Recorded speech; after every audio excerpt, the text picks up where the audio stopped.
There is a real collapse in the temporarily occupied Crimea. Local media report that due to the snowfall, there are kilometer-long traffic jams on the roads.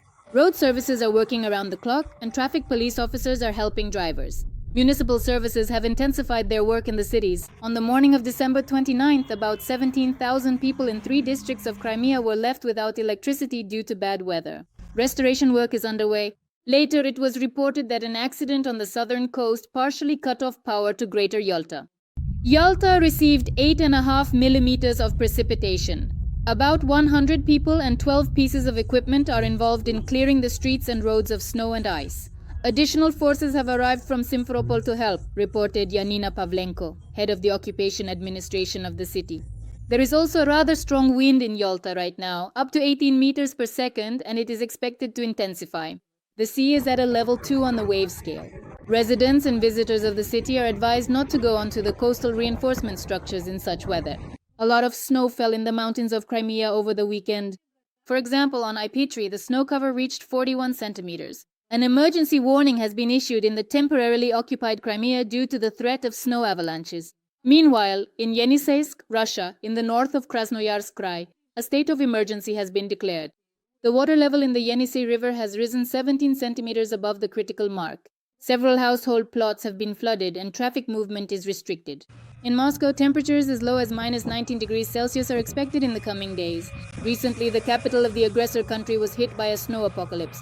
More than 100 flights were delayed at Moscow airports due to a severe blizzard. According to Russian telegram channels, because of the bad weather, there were problems with flight departures at Vnukovo, Domodedovo, and Sheremetyevo. A yellow-level weather warning was declared in the capital of the aggressor country. According to meteorologists, the heavy snowfall with strong gusts of wind could last until New Year's. Siberia was also buried in snow. Yakutia broke a temperature record. Minus 56 degrees were recorded in the region. Residents of the village of Tiksi suffered from a powerful blizzard that did not let up for 3 days. Meteorologists predict that the temperature could drop to minus 60 degrees Celsius in the coming days. Russia is being hit by a snow apocalypse. More than 100 flights are delayed at Moscow airports due to a severe blizzard. According to Russian telegram channels, because of the bad weather, there are problems with departing flights at Vnukovo, Domodedovo, and Sheremetyevo. There have been no flight cancellations so far, but passengers have to wait until the runways can be cleared of snow and the aircraft undergo de-icing procedures. Earlier, a yellow-level weather warning was issued in the capital of the aggressor country. According to meteorologists, the heavy snowfall with strong gusts of wind may last for several days, right up to the new year. Siberia is also being buried in snow.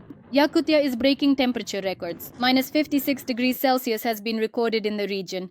This is the lowest temperature on Earth right now. Residents of the village of Tiksi are suffering from a powerful blizzard that has not let up for 3 days.